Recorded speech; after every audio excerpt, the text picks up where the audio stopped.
Class 11 accountancy. आज हम लोगों का जो टॉपिक करने वाले हैं इसका नाम है अकाउंटिंग इक्वेशन। ठीक है, स्क्रीन के ऊपर आप लोगों को नजर आता होगा अकाउंटिंग इक्वेशन। आज ये टॉपिक हम लोग करने वाले हैं, इसके ऊपर थ्योरी, इसके ऊपर सम्स, आज दोनों स्टार्ट करेंगे। ठीक है, और इसको आप लोगों को ध्यान से समझना है। कोई भी डाउट हो तो हमसे जरूर पूछिएगा। ठीक है, तो सबसे पहला जो सवाल है वो है what do you mean by accounting equation. Sir ये अकाउंटिंग इक्वेशन होता क्या है, ये क्या होता है? देखो, अकाउंटिंग इक्वेशन रिलेशनशिप शो करता है between liabilities, capital and assets. Accounting equation बताता है कि at any point of time, her transaction के बाद टोटल एसेट्स और लाइबिलिटीज जो है वो हमेशा बराबर होता है। अकाउंटिंग, देखो हम लोगों को पता है कि बिजनेस में एसेट्स भी रहते हैं, लाइबिलिटीज भी रहते हैं। अब अकाउंटिंग इक्वेशन ये फंडामेंटल ट्रूथ बताता है हम लोगों को ये कि हमेशा हर ट्रांजैक्शन के बाद at any point of time, साल में कोई भी टाइम में एसेट्स और लाइबिलिटीज हमेशा क्या रहेगा? बराबर रहेगा, सेम रहेगा। Total assets is equal to total liability.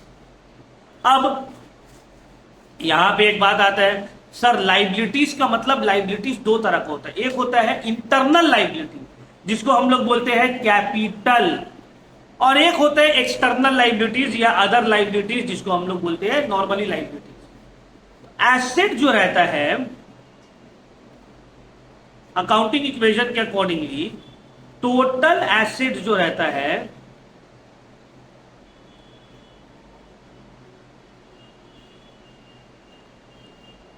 वो टोटल लाइबिलिटीज के बराबर रहेगा ऑलवेज। जब हम टोटल एसेट्स का मतलब बोलते हैं, इसमें क्या क्या आता है? इसमें सब कुछ आ जाता है, cash, bank balance, stock, debtor, furniture, machinery, जितना भी एसेट है सब आ गया। और लाइबिलिटीज को हम लोग ब्रेक करते हैं कैपिटल,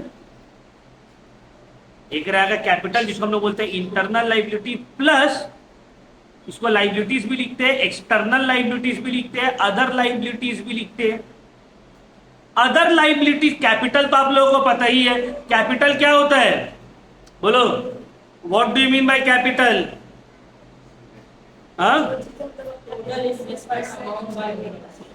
गलत, तुम बोलो।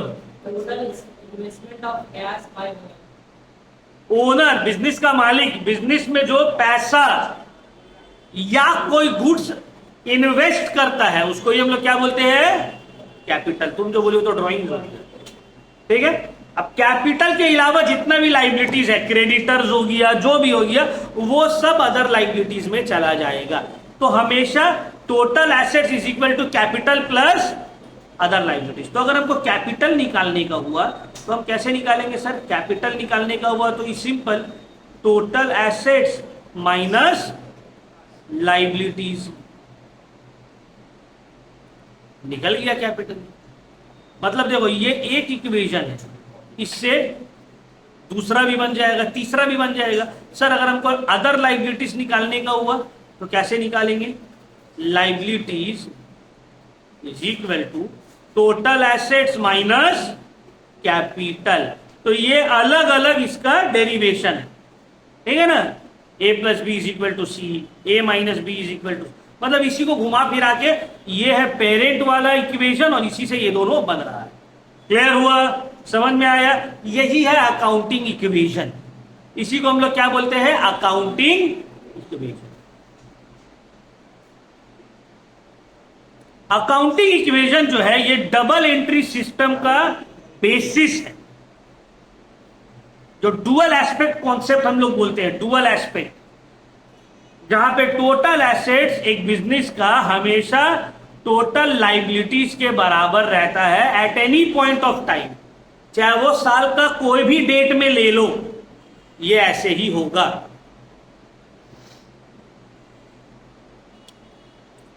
ठीक है, तो लाइबिलिटीज दो तरह का जैसे हम बता दिए, ओनर का जो कैपिटल है उसको हम लोग बोलते हैं इंटरनल लाइबिलिटी, और कैपिटल को छोड़ के जितना भी बाहर है वो सबको बोलते हैं एक्सटर्नल लाइबिलिटीज।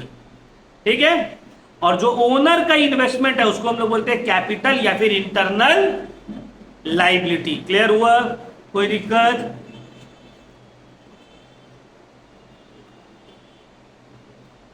देखो, अब जब भी ट्रांजैक्शन होगा, कुछ भी ट्रांजैक्शन होगा, ट्रांजैक्शन का मतलब क्या होता है बोलो तो?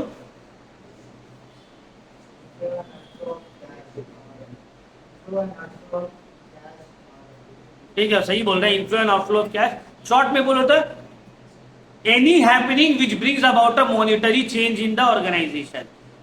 ट्रांजैक्शन का मतलब कोई भी ऐसा इवेंट जिसमें मॉनिटरी चेंजेस आ रहे हैं। हम लोग बोले ना कि भाई वो इवेंट जिसमें मनी को मेजर, जिसको मनी से मेजर किया जा सकता है, या जिसमें पैसा का इन्वॉल्वमेंट हो, उसको क्या बोलते हैं हम लोग? ट्रांजैक्शन। तो हर ट्रांजैक्शन के बाद बोथ साइड इक्वेशन का, एसेट और लाइबिलिटी साइड में अमाउंट सेम आ जाएगा। ठीक है, हो सकता है एक ट्रांजैक्शन दोनों साइड को इफेक्ट करे या एक ही साइड को इफेक्ट करे, लेकिन हर ट्रांजैक्शन के बाद ये वाला तो होना ही। टोटल एसेट और लाइबिलिटी क्या होगा? बराबर होगा। अब देखो, इसमें थ्योरी में ज्यादा है नहीं, इसका हम लोग सम्स करके देखेंगे तब थोड़ा ज्यादा क्लियर होगा। टोटल 3-4 क्वेश्चन है, तो 3-4 सम्स आपको करना है। इसको करने के बाद हम लोग का जो थ्योरेटिकल पोर्शन पूरा खत्म, जर्नल से पहले तक का जो पूरा 8 चैप्टर्स है, हम टीएस ग्रीवाल बुक को फॉलो कर रहे हैं पूरा, तो पहला जो 8 चैप्टर्स है वो पूरा लाइन से आपका हुआ है ना? Starting from introduction, basic accounting terms, generally accepted accounting principle, accounting standards, है ना? उसके बाद तुम्हारा वैल्यू, हाँ, basis of accounting, valuation principle, GST, और फिर अकाउंटिंग इक्वेशन। हाँ, वाउचर्स वाला है, वो वाला अपलोड हो जाएगा वो भी। ठीक है, समझ में आ गया यहां तक? कोई दिक्कत? तो पूरा हम उसको फॉलो कर रहे हैं। चलो स्टार्ट करते हैं सम से। हम लोग 3-4 क्वेश्चन है। शो अकाउंटिंग इक्वेशन, आपको अकाउंटिंग इक्वेशन बनाना। आप ध्यान से समझो बंद कैसे है। Gurman started business with cash. अब यहां पे कैश 1 लाख रुपए वो बिजनेस में आ रही है, तो कैश आ रहा है तो कैपिटल भी तो आ रहा है। कैश एसेट है तो उसके साथ साथ कैपिटल भी तो आ रहा है जो कि लाइबिलिटी है, जो दोनों 1-1 लाख होगी। फिर आप गुड्स परचेज कर रहे हो कैश में, तो देखो गुड्स आपके पास आया लेकिन कैश आपके पास से चला गया। फिर आप फर्नीचर परचेज कर रहे हो सम्राट फर्नीचर से, तो फर्नीचर आपके पास आया लेकिन आप क्योंकि क्रेडिट में परचेज कर रहे हो तो आपका लाइबिलिटी बढ़ गया। क्रेडिट मतलब उधारी, आप उधारी में परचेज कर रहे हो तो क्रेडिटर तो बढ़ेगा ना, आपके ऊपर लोन बढ़ गया। एसेट बढ़ा तो लोन भी तो बढ़ा, क्रेडिटर भी बढ़ा। फिर आप गुड्स बेच रहे हो 25,000 में, गुड्स कॉस्टिंग ₹25,000 फॉर 35,000। 25,000 का गुड्स को 35,000 में बेच रहे हो कैश में। और फिर सम्राट फर्नीचर जो है उसको पैसा दे रहे हो आप कैश में, जो उसका ड्यू था उसको पे कर रहे हो। अमाउंट नहीं बोला, यहाँ पे अमाउंट लिखा हुआ है, मतलब 20,000 रुपये आप पे कर रहे हो। अब देखो ये अलग अलग क्या है, ट्रांजैक्शंस है। आप इसको अकाउंटिंग इक्वेशन में कैसे शो करोगे, ध्यान से समझो।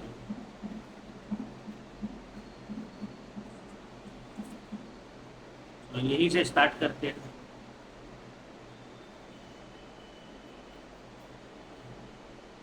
नंबर 1,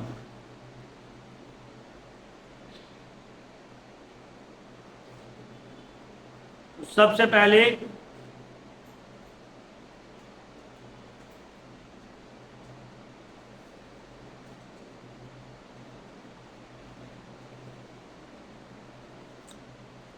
कैश है आपके यहां पे, और फिर स्पेस छोड़ के कैपिटल। पहला ट्रांजैक्शन क्या हो रहा है, ये सम नंबर 1 है ना। पहला ट्रांजैक्शन हो रहा है सर, गुरमन बिजनेस में 1 लाख रुपया कैश ला रहा है, तो सर 1 लाख रुपया अगर वो कैश ला रहा है गुरमन, तो फिर कैश में 1 लाख आया, साथ ही साथ आपका कैपिटल भी तो 1 लाख रुपए से बढ़ गया, दोनों देख लो बराबर। ठीक, नेक्स्ट में हो रहा है आप गुड्स परचेज कर रहे हो 50,000 कैश में, मतलब आपके पास स्टॉक आ जा रहा है, यहां पे क्या आ जा रहा है। तो नंबर 2 में क्या हो रहा है, आपके पास से 50,000 रुपया जा रहा है कैश, उसके बदले में आपका 50,000 का आ जा रहा है स्टॉक, कैपिटल में कुछ भी चेंजेस नहीं हो रहा है। तो अब अगर इसको आप टोटल करोगे तो यहां बच गया 50,000, यहां पे आ गया है 50,000, और यहां पे जैसे था 1 लाख रुपया। ट्रांजैक्शन 1 के बाद एसेट और लाइबिलिटी बराबर था, यहां पे हम लोग लिख सकते हैं टोटल एसेट्स,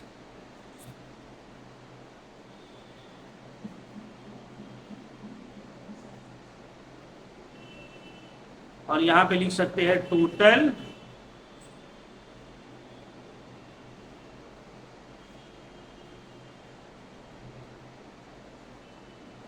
देखो। अब हमको ये सम्स करवाने का जरूरत नहीं था, हम एमसीक्यूज करवा के आगे बढ़ जाते, क्योंकि एग्जाम में आएगा भी कि नहीं आएगा इसका कोई जरूरी नहीं है।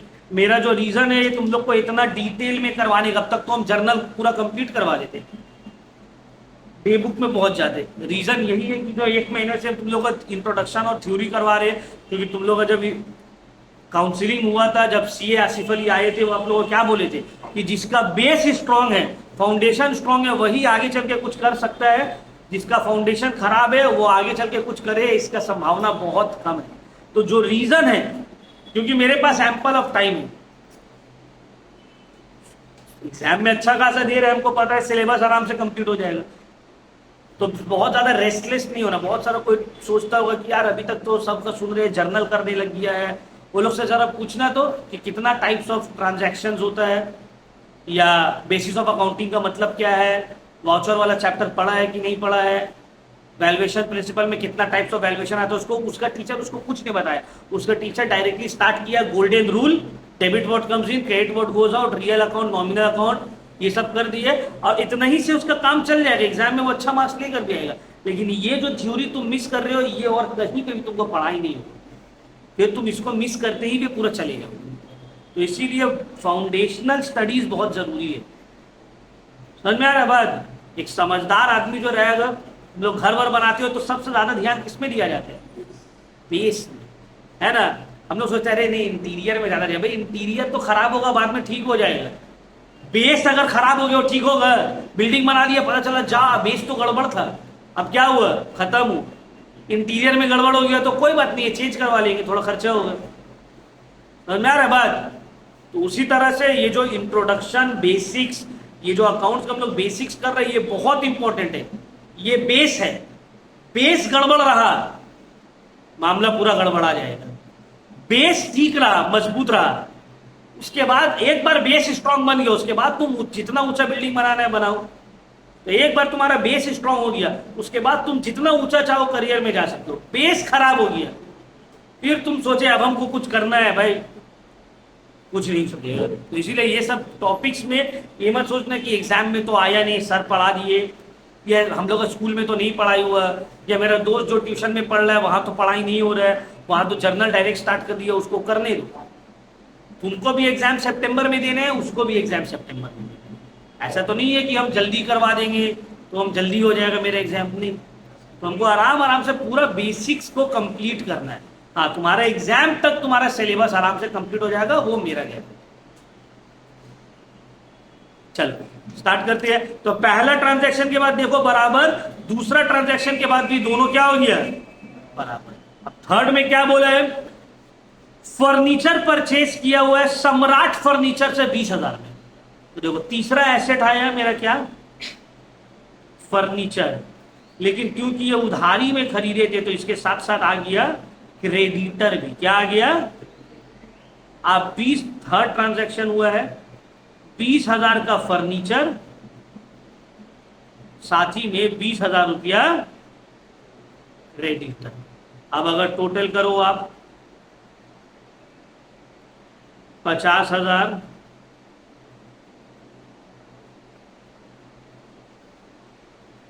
50,000, 20,000, 1,20,000। क्या दोनों बराबर है? दोनों साइड बराबर है कि नहीं है? देखो 50, 50, 20, 1,20,000। ठीक है। फिर आते हैं नेक्स्ट ट्रांजैक्शन नंबर 4। अब यहां पे ध्यान से समझो, जब भी प्रॉफिट या लॉस होगा तो किस तरह से एंट्री करेंगे, एक्सपेंस और इनकम का किस तरह से एंट्री करेंगे। ये सब तो एसेट लाइबिलिटी वाला था। तुम goods sold costing 25,000 for 35,000 against cash. Cost price कितना था? 25। Selling price 35। क्या हो गया? प्रॉफिट कितना का? 10,000। स्टॉक कितना गया? 25,000। कैश कितना आया? 35,000। 10,000 का। अब इसको कैसे लिखेंगे देखिए, पैसा आया 35,000, लेकिन स्टॉक गया कितना? 25,000। 10,000 जो प्रॉफिट आया है ये चले जाएगा आपका कैपिटल में। प्रॉफिट होगा तो कैपिटल बढ़ेगा और लॉस होगा तो कैपिटल से माइनस होगा।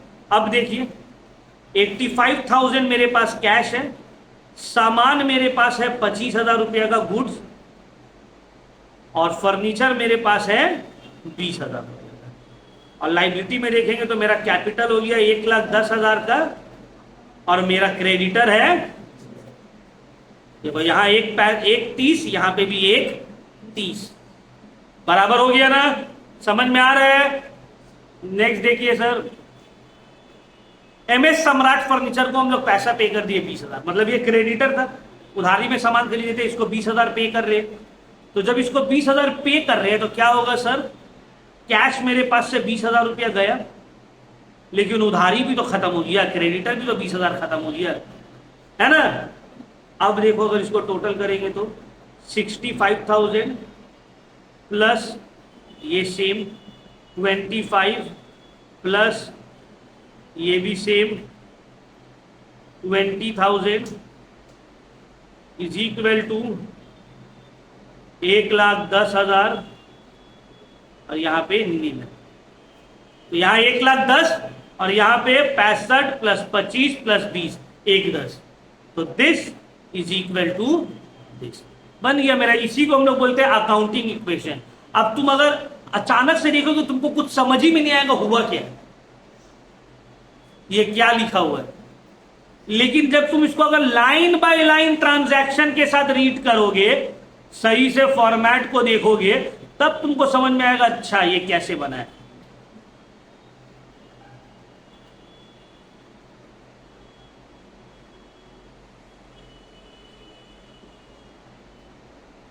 जनरली बहुत कोई इससे लाइन भी खींच देता है, तो लाइन नहीं खींचे। जब तुम इसको लाइन बाय लाइन रीड करोगे और इसका क्या इंपैक्ट हो रहा है 1, 2, 3 में, तब तुमको समझ में आएगा कि हाँ भाई हर ट्रांजैक्शन के बाद क्या हो रहा है। अकाउंटिंग इक्वेशन देखो, बराबर, फिर दूसरा के बाद बराबर, फिर तीसरा के बाद बराबर, फिर चौथा के बाद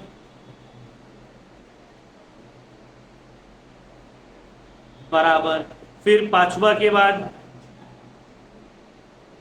बराबर। मतलब हर ट्रांजैक्शन के बाद अकाउंटिंग इक्वेशन में आपको समझ में आएगा कि टोटल एसेट्स और टोटल लायबिलिटी क्या है, इक्वल होगा। यही तो अकाउंटिंग इक्वेशन है। Total assets is equal to capital plus liability या टोटल लायबिलिटी। Got it? समझ में आया? अब आगे बढ़ते हैं, एक और क्वेश्चन करते हैं। नंबर 1 हो गया है।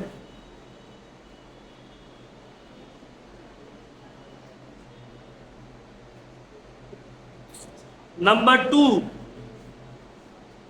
देखो, सम नंबर 2, अकाउंटिंग इक्वेशन बनाना है। फिर से बिजनेस स्टार्ट किया, 75,000 रुपया कैश, कैश आया, साथ ही साथ क्या आ गया, बिजनेस स्टार्ट कर रहे हो कैश लगा के, तो कैश तो एसेट आया, उसके साथ कौन सा लाइबिलिटी आ गया? कैपिटल, है ना। फिर अब क्रेडिट में गुड्स परचेस किए हो 18,000, तो सर स्टॉक 18,000 का आया, क्रेडिट में परचेस किया तो साथ साथ क्या आ गया? लाइबिलिटी। कौन सा लाइबिलिटी? क्रेडिटर, है ना, उधारी में परचेस किए, क्रेडिटर। फिर आप क्रेडिटर को 18,000 की जगह कितना पे किए? 17,500 in full settlement. In full settlement का मतलब भाई हम 18,000 का सामान लाए, दूसरा दिन गए, बोला लो 17,500, मामला क्लियर। अगर फुल सेटलमेंट नहीं बोलता मतलब 500 रुपया बाकी है। फुल सेटलमेंट मतलब पूरा सेटल्ड हो गया। तो इसका मतलब क्या हुआ सर? 18 देना था, 17.5 में मामला सेटल्ड हो गया, 500 रुपया का हमको फायदा हो गया, डिस्काउंट मिला, मतलब फायदा हो गया। समझा रहे बात? क्लियर हो रहा है कि समझाई? बोलो, क्या बोल रहे हो? प्रॉफिट हुआ है, पहले समझ में आए तो कि हाँ प्रॉफिट कैसे हुआ है। आप उधारी में सामान खरीद के लाए 18,000, उसको बाद में समझा बुझा के 17.5 में मामला डन कर लिए, तो 500 को तुमको फायदा तो हुआ है ना। ये जो फायदा आपको हुआ है कैसे हुआ समझ में आया? प्रॉफिट हुआ है तो कहां जाएगा? कैपिटल में। प्लस या माइनस? प्लस। ठीक है। और फिर मशीन परचेज किया कैश में 20,000, तो कैश 20,000 से माइनस हुआ, मशीन 20,000 से बढ़ गई। अब इसको नहीं, मशीन का अलग बनेगा बाबू। क्यों बोलो तो? क्योंकि ये एसेट है ना। देखो जब हम लोग जर्नल करेंगे तो ये सब चीज डिटेल में समझेंगे। ये समझ लो जर्नल से पहले हम लोग का एक छोटा सा प्रैक्टिस। जब आप स्टॉक खरीदते हो, गुड्स खरीदते हो, समझ लो बात को, हर परचेजेस को स्टॉक नहीं बोलेंगे। परचेज में जब गुड्स होगा, जैसे कि परचेज गुड्स, तब ये स्टॉक होगा। गुड्स को छोड़ के अलावा कोई दूसरा चीज आप परचेज कर रहे हो तो उसका नाम आएगा, वो एसेट। उसको आप स्टॉक या गुड्स बोल के नहीं लिख सकते। जैसे कि परचेज गुड्स, तब ये स्टॉक है। परचेज मशीनरी तो मशीन होगा, परचेज फर्नीचर तो फर्नीचर होगा। ठीक है। ये सब, यही सब तो बेसिक्स है जो अभी हम लोग कर रहे हैं। आधा बच्चों को यही नहीं पता रहेगा आगे चल के कि भाई कंफ्यूज रहेगा कि सर कभी परचेज कर रहे हैं तो गुड्स लिख दे रहे हैं, कभी एसेट लिख, मशीन लिख रहे हैं, क्यों? ये कॉन्सेप्ट है कि अब अगर आप बिजनेस का सामान जिसमें आप बाइंग एंड सेलिंग कर रहे हैं, जैसे हम, मेरा कपड़ा का अगर शॉप है तो हम कपड़ा परचेज कर रहे हैं तो होगा ये गुड्स, स्टॉक। लेकिन कपड़ा दुकान के लिए फर्नीचर परचेज कर रहे हैं तो वो स्टॉक नहीं हुआ, वो परचेजेस नहीं हुआ, वो फर्नीचर का नाम दिखाएगा। क्लियर हुआ? चलो नंबर 2 बनाते हैं।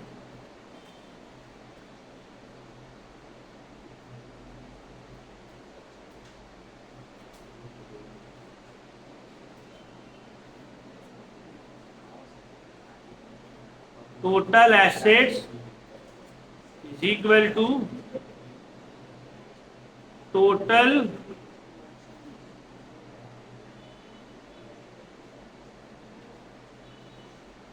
Total liabilities. अब टोटल एसेट में सबसे पहले आ गया सर 70,000 रुपया कैश। कैश 70,000, यहां पे कैपिटल 70,000। नेक्स्ट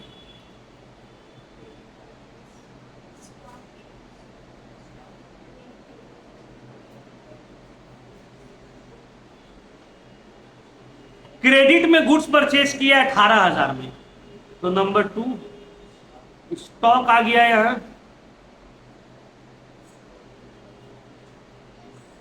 18,000। क्रेडिटर आ गया यहां पे कितना? 18। टोटल करेंगे सर सेकेंड इक्वेशन के बाद 70,000 प्लस 18,000 बराबर 70,000 प्लस 18। कोई दिक्कत? नेक्स्ट पेमेंट किए क्रेडिटर को 17,500, in full settlement. Number 3, cash से माइनस हुआ 17,500, क्रेडिटर से भी माइनस हुआ 17,500। 17,500 होगा? नहीं सर, पूरा 18,000 होगा। पूरा? क्यों सर? यहां पे तो बताया है ना कि क्रेडिटर को पेमेंट किए 17,500, लेकिन यहां फुल सेटलमेंट भी तो बोल रहे हैं। इसका मतलब है क्रेडिटर पूरा गायब हो जाएगा। पे कर रही है कैश से 17,500, तो पूरा कितना था? 18। क्रेडिटर 18 पूरा माइनस हुआ है, जबकि कैश दिए 17,500। समझ में आ रहा है? मान लो तुम्हारा बाकी है मेरे ऊपर 18,000 रुपये, हम तुमको 17,500 दिए, बोले बाबू बस इतना ही हो सकेगा, अब जाओ इसी में मामला क्लियर करो। तुम बोले अच्छा ठीक है छोड़ो हटाओ, तुम ले लिए, एक्सेप्ट कर लिए। तो मेरा ड्यू 18,000 था तुम्हारे ऊपर, हम कैश कितना दिए? 17,500। 17,500 में हम 18,000 का लाइबिलिटी को हटा दिए, तो 500 फायदा हो गया ना मेरा। ये जो फायदा हुआ है इसको बोलते हैं प्रॉफिट, ये चले जाएगा कैपिटल में। क्लियर हुआ? अब इसको थर्ड इक्वेशन के बाद 70 minus 17, 52,500 plus 18,000 is equal to 70,500 plus nil. ठीक है, अब देखो दोनों को ऐड करो, बराबर होगा 70,500। थर्ड ट्रांजैक्शन हो गया। फोर्थ में बोला मशीन खरीद रहे 20,000 रुपया कैश में, तो एक और आ गया सर यहां पे मशीनरी 20,000 रुपया कैश।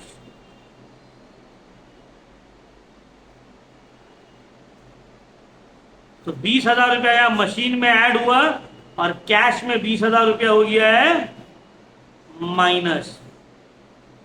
अब यहां पे 32,500, 18,000, 20,000, 70,500 हो गया। अकाउंटिंग इक्वेशन खत्म। 32,500 प्लस 18,000 50,500 प्लस 20,000 70,500। यहां पे भी देखो 70,500। ये सब नंबर 2 बन गया पूरा।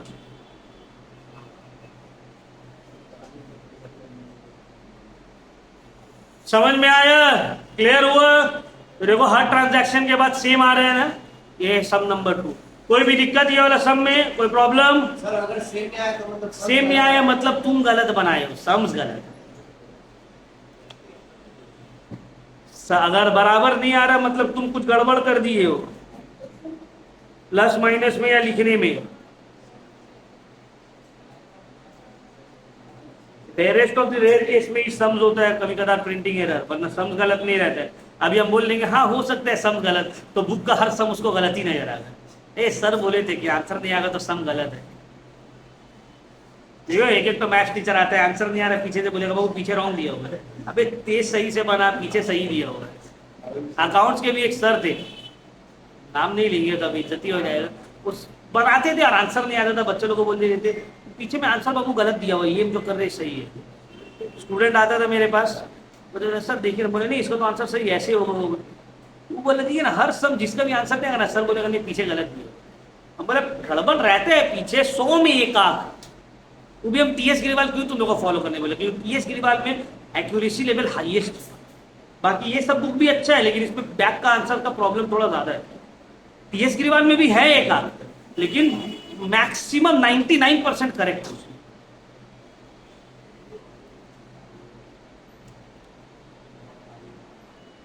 चलो आगे बढ़ते हैं। अब यहां तक कोई डाउट, कोई दिक्कत? समझ में आया ना? ये वाला टॉपिक को हम एक ही दिन में खत्म कर देंगे, इसीलिए आज थोड़ा करवा रहे। सेकंड वाला सम्स भी हो गया पूरा।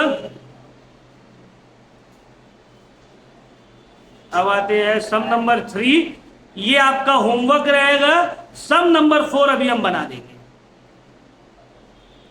3 देखिए हम एक्सप्लेन कर दे रहे हैं आप लोग को। प्रिपेयर अकाउंटिंग इक्वेशन, ये होमवर्क बना लीजिएगा, ठीक है? बना के हमसे चेक करवा लीजिएगा नेक्स्ट क्लास में। जो ऑनलाइन में है वो लोग अपना व्हाट्सएप कर देना। मोहन स्टार्ट किया है बिजनेस 60,000 से, ये पता ही आप लोगों को क्या करना है। 60,000 कैश आया, 60,000 कैपिटल। दूसरा, मोहन परचेस किया है गुड्स क्रेडिट में 15,600 में, तो सर स्टॉक 15,600, क्रेडिटर भी 15,600 से ऐड। मोहन परचेस किया मशीनरी, सर कैश से 20,000 माइनस हुआ, मशीनरी में 20,000 रुपया ऐड हो गया है। मोहन पे किया सैलरीज, ये देखो, अब ये है एक एक्सपेंस, सैलरी तो एसेट लाइबिलिटी में कहीं लिखाता नहीं है, इसको क्या करेंगे, सैलरी में कैश दिया होगा तो ये 12,500 रुपया कैश से हो जाएगा माइनस, क्योंकि ये एक्सपेंस है तो यही 12,000 रुपया कैपिटल से भी आपको माइनस करना पड़ेगा। समझ लो, जो एक्सपेंसेस है वो कैश से भी माइनस होगा और कैपिटल से भी, और अगर इनकम रहता तो कैश में भी प्लस होता और कैपिटल में भी। मान लो बोल दिया रेंट रिसीव, क्या करेंगे, तो कैश में भी प्लस होगा और कैपिटल में भी प्लस। ठीक है, समझ में आया ये वाला, ये थोड़ा न्यू है, बाकी तो पुराना ही है सब। मोहन सेल किया है 7,000 का सामान को 9,000 में, तो सर स्टॉक से 7,000 माइनस हुआ, कैश में 9,000 ऐड हुआ, और क्या होगा सर, क्या होगा, 2,000 प्रॉफिट, क्या होगा, कैपिटल में 2,000 रुपया प्रॉफिट ऐड होगा। समझ में आया, बन जाएगा, तो इजी है, कोई टफ नहीं है इसमें कुछ, एक ट्रांजैक्शन तक समझा दिए, तो कुछ पूछना है पांचों में से, बन जाएगा, तो उसको एकदम याद से होमवर्क बना लेना है, ये टॉपिक में और कोई डाउट नहीं रहेगा। चलो अब लास्ट सम्स की तरफ हम लोग बढ़ते हैं, थोड़ा क्लास वाला लंबा हो रहा है क्योंकि हमको इसी कंप्लीट करना है। चलिए स्टार्ट करते हैं, देख रहे हैं लंबा क्वेश्चन है, इजी है बस लंबा है। Sum number 4, develop accounting equation on the following transaction. Number 1, Dennis started business with cash 75,000, ठीक है सर। नंबर 4,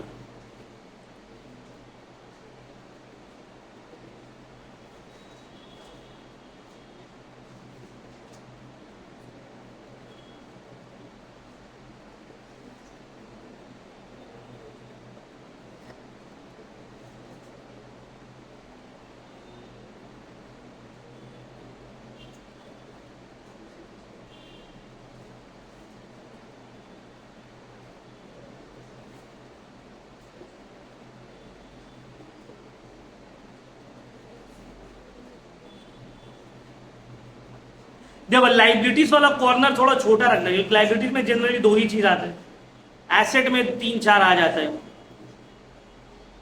तो पहले आ गया तो सर यहां पे कैश और यहां पे कैपिटल, तो धंधा किया है स्टार्ट 75,000 से, 75,000, कैपिटल भी 75,000, ठीक है। नेक्स्ट आगे बढ़ते हैं सर, गुड्स परचेस किया उधारी में 16,700 का, तो सर स्टॉक आया है यहां पे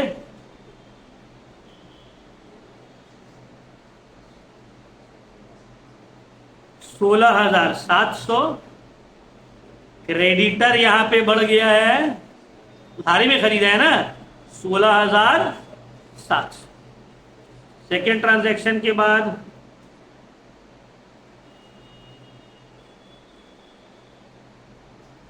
75, 16,000,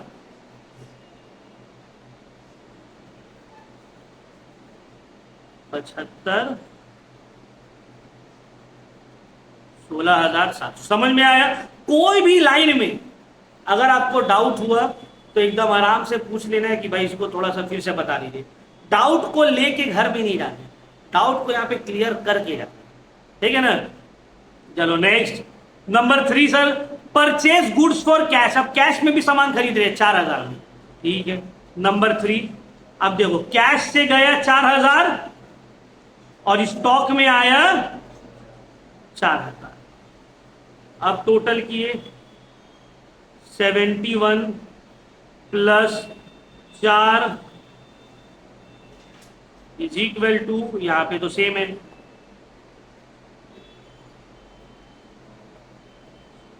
सर यहां पे 21,000 20,000 होगा ना, 20,700, 20,700।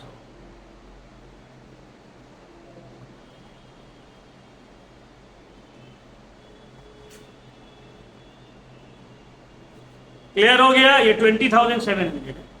16 + 4 20, 20,700। Next number 4, purchase furniture 12,500। Purchased furniture 12,500, तो यहां से माइनस किए 12,500। यहां पे एक और आ गया furniture,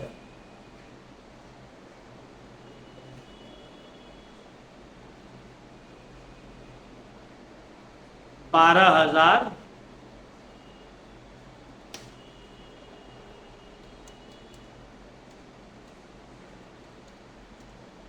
$58,500 plus 20,700 plus 12,500।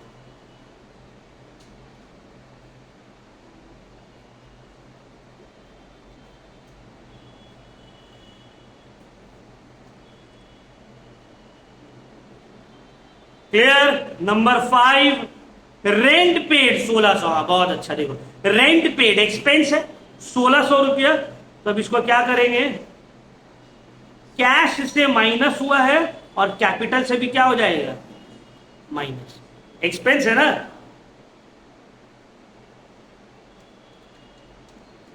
$56,900, 20,700, 12,500।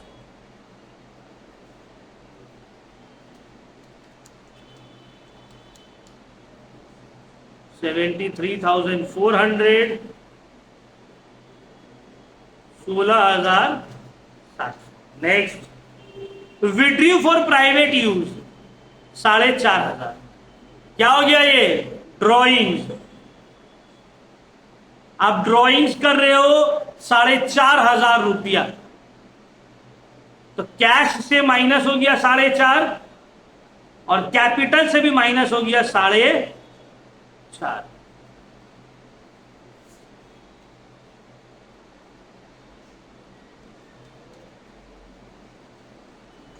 68,900,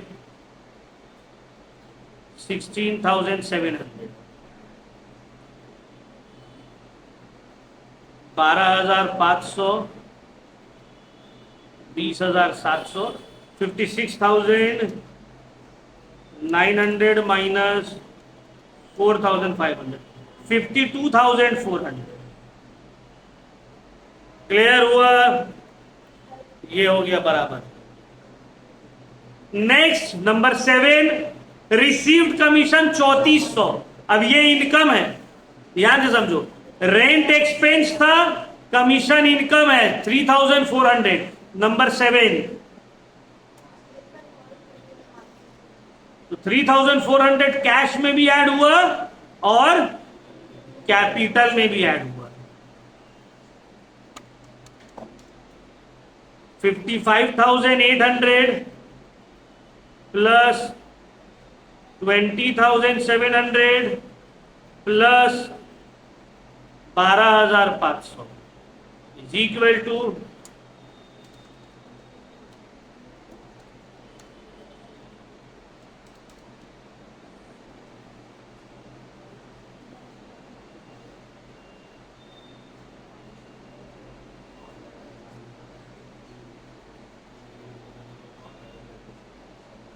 sold goods on credit. उधारी में आप सामान बेचे हो, 16,000 का कॉस्ट है, 25,000 रुपया में बेचे हो। अब देखो 16,000 का गुड्स बेचे हो कितना में, लेकिन क्रेडिट में बेचे हो। इसका मतलब है पैसा आपके पास आया नहीं है, लेकिन आपका बन गया है यहां पे डेटर। क्या बन गया है, मतलब जिससे आपको पैसा मिलने वाला है। तो कितना मिलेगा सर आपको, 25,000। कितना मिलेगा, लेकिन आप स्टॉक कितना का बेचे हो? 16,000 का। स्टॉक से कितना माइनस होगा? 16,000। प्रॉफिट कितना का हो गया? 9,000 का। समझ में आ रहा है? 16,000 का माल गया, 25,000 डेटर से आपको मिलना है, कैश नहीं मिलेगा। 9,000 का प्रॉफिट, तो टोटल किए 55,800 plus 4,700 plus 12,500 plus 25,000 is equal to 81,300 plus. Clear? कोई दिक्कत? Number 9, paid to creditors 12,500। Creditor को हम कितना पे किए? 12,500। तो सर क्रेडिटर से माइनस हुआ यहां पे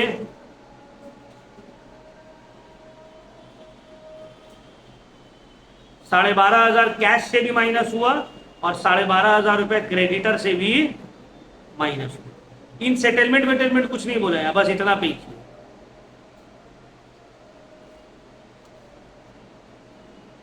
55,800 minus 12,500 43,300 plus 4,700 plus 12,500 plus 25,000 is equal to 81,300 plus 4,200। Last salary pay की 8,000, एक्सपेंस है 8,000 रुपया कैश से माइनस हुआ और फिर यही 8,000 रुपया कैपिटल से भी क्या हो गया? माइनस हो गया।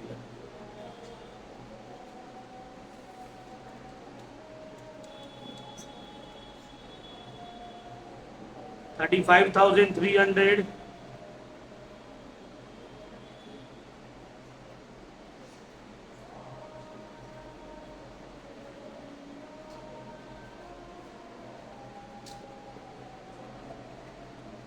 is equal to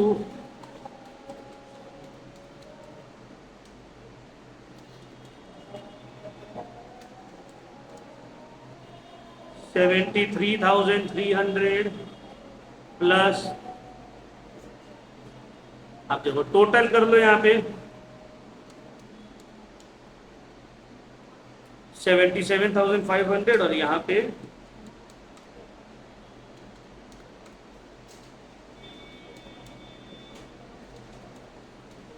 77,500। देखो ये वाला सम्स क्या था, ये ज्यादा मतलब पूरा पेज ले लिया इसमें, समझ में आ रहा है? मतलब है मेथड सेम ही है, सम्स लंबा था, ये वाला थोड़ा लंबा सम्स है, ठीक है। इसमें बहुत सारा चीज आ रहा है, देखो लाइन से पूरा हम लोग करते हुए जा रहे हैं। इसी को बोलते हैं अकाउंटिंग इक्वेशन, ठीक है। इसमें एक्सपेंस भी आ गया, प्रॉफिट भी हो रहा है, इनकम भी आ गया, परचेज भी है, सेल भी है, कैपिटल भी है, फर्नीचर भी है, क्रेडिट भी है, कैश भी है, सब है। तो ये जो 3 क्वेश्चन हम बनाए हैं, इतना आपको आना चाहिए मिनिमम। एक क्वेश्चन आप प्रैक्टिस कर लीजिएगा, ये वाला टॉपिक हो गया हम लोग का कंप्लीट। किसी को कोई भी डाउट है, कुछ पूछना है? ठीक।